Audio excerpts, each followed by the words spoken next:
Protesters face off with police after Cameroon's President Paul Biya won an 8th term on Monday. It happened in Cameroon, under Paul Biya, a government silencing its own citizens in the name of order. And now, it's happening again, this time in Tanzania.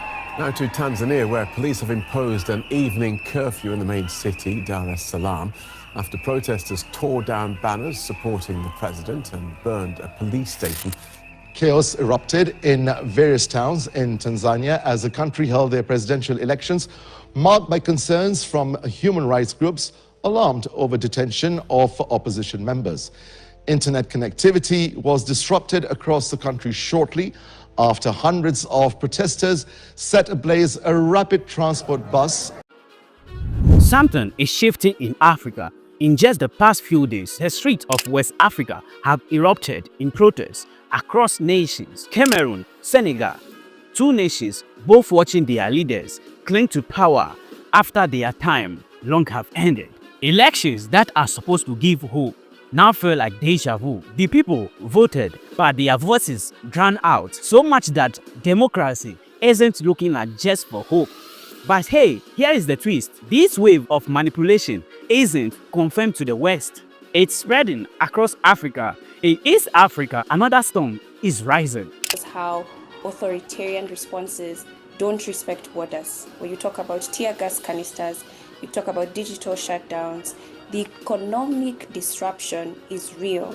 These are small traders, these are truck drivers, these are hospitality workers who are losing income and the right to work and to move freely under the East Africa Commission framework.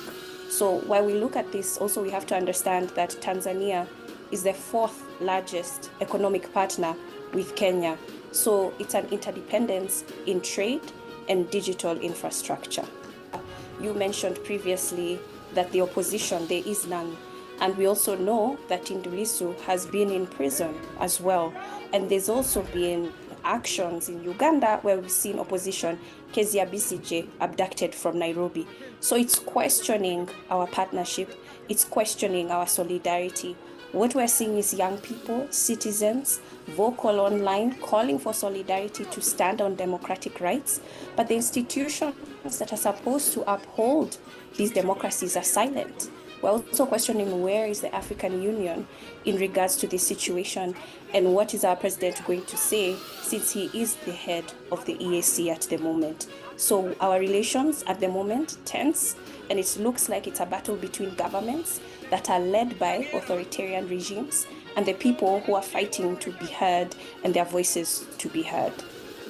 Tanzania today, once a beacon of stability in East Africa, now a nation caught in the grip of protest, repression and silence. In October 2025, as general elections approached, the streets of Dar es Salaam, Mwanza and other cities cracked open with voices long suppressed. Citizens marched. They demanded reform. They demanded the right to choose. Standing across them, the regime of Samia Suluhu Hassan, the machine of state power and the near-mute echo of continental bodies meant to protect democracy.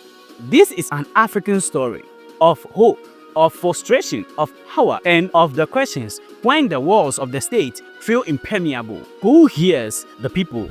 Since independence in 1961, Chama Mapinduzi has ruled Tanzania. What started as one-party politics morphed into a dominant party system.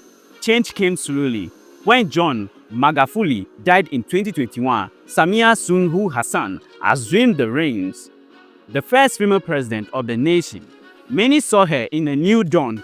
She lifted settled bans on opposition rallies, opened small cracks in the political system. Yet beneath the surface, the machinery of power remained. Critics say the structures endured. Laws, security forces, and the court, they were still calibrated for control. By 2024, the main opposition party, Chama Democracia, Chadema, and its leader, Tundu Lissu, were already sounding the alarm. No reforms, no election. What kind of republic does a nation become when the biggest contest is not between parties, but between the people and the state? The first visible sign came earlier in January 2024. Thousands gathered in Dar es Salaam to protest proposed electoral laws. They carried placards, "Withdraw the bills, Independent Electoral Commission." The grievances were many: the cost of living, shrinking civic space, arrest of activists, the lack of an independent electoral body. In August 2024, police stopped youth rally in Mbeya organized by Chadema. The party claimed mass arrest of 8 leaders and youth wing. The authorities call it violation of protest rules. As the 2025 general elections approach, discontent rampant. The slogan is "No reforms, no election" became a rally cry. On 9 April 2025, Tundu Lissu was arrested at a rally in Imbingan, southwest Tanzania. He was charged with treason and cybercrimes, offenses carrying the death penalty. These weren't isolated events. For many Tanzanians, they were the surface eruption of a deeper tension, power accountability, and the right to choose. In April 2025, the arrest of Tundu Lissu sent shockwaves across Tanzania and beyond. Police says he addressed a rally inciting disruption. The opposition says he was exercising his democratic rights. His party's deputy chairman, John Heche, and Secretary General, John Nyinka, were also arrested en route to court to attend Lissu's treason trial. Their whereabouts remain unclear. Media access to trial has been restricted. In August 2025, a court banned live broadcasting of Lissu's trial, citing protection of witnesses. Critics says it blocks transparency. More broadly, organizations like Human Rights Watch cite hundreds of abductions and enforced disappearances in the run-up to the elections, alongside arrests of activists and opposition supporters. In short, the legal and the security apparatus has increasingly become a tool not just of governance but of control. So, when did you first feel this was not just politics as usual, but something deeper? What did you fear when the opposition leader was arrested? How do you assess the treason charges and the ban on broadcasting trials in terms of rule of law in Tanzania? But by late October 2025, the general election loomed. The opposition argued the process was killed. On the very day ballots were cast, the nation unveils. Protesters in Dar es Salaam and in Mwanza took to the street after the key opposition parties and candidates were disqualified. The government imposed a 6 p.m. curfew. Internet shutdowns were reported. According to figures from the oppositions, around 700 people died in the first 3 days of unrest. The UN offices reported credible indications of deaths with live ammunition used. The regime responded with security forces in force, the army, the police, armored vehicles. The message was unmistakably order will be restored. For many Tanzanians, the movement shifted from protest to survival. The streets became battlefields between citizens and a state unsure of its mandate. Samia Suluhu Hassan came to power amid optimism.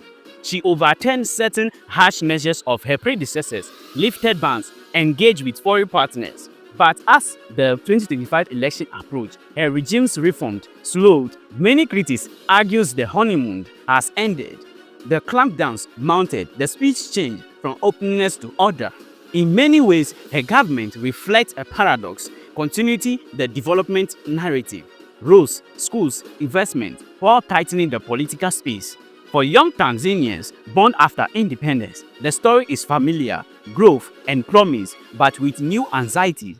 What happens when the state says it will protect you, but you don't feel safe speaking? The regime's question is now how to balance international reputation, economic aspirations, and domestic control. And will the balance tilt against the people? In this case of returning to a previous era of single-party dominance under a new name, or is there something different at play here in Tanzania context of 2025? Across Africa, the AU stands as a symbol of continental solidarity, of collective responsibility to protect peace and democracy. Similarly, ECOWAS, though West African focus, is emblematic of regional oversight. Yet, when Tanzania exploded into crisis, both institutions remained mostly silent. No landmark intervention, no strong public condemnation, a muted statement at best. For many African observers, this silence matters. It signals a shift. If one ruling party in East Africa can arrest oppositions, restrict elections, use force, and escape continental censors. What precedent is being set? The consequence: weakening of norms. The architecture built after apartheid, after the 1980s wave of democratic transition, begin to show cracks. And for Tanzanian protesters, the message is clear. You may shout, but the big horse in Addis Ababa, Abuja, and beyond are not echoing your voice. Why has the AU not intervened more decisively in Tanzania? Does this reflect selective politics, capacity issues, or shifting geopolitics in Africa? Tanzania now stands at a fork in the road. Two futures lies ahead. 1. Consolidation. The regime titles control. Dissent is magnified. The former trappings of democracy persist, but the substance fades. The youth become spectators. The opposition is symbolic. The continent looks away. 2. Rapture. The protests inspire a wider movement, new channels of mobilization. The youth demand accountability. The world pays attention. The architect of democracy is tested. Either path will shape not just Tanzania, but the continent, because what happens in Dodoma and Dar es Salaam echoes across Africa's capitals. If a single election cycle can be hijacked, what hope remains for the next? For the Tanzanians who still stand in the street, still chant under curfew, still bear the bruise of tear gas, this is a moment of choice. Will their voice be heard, or will the silence deepen?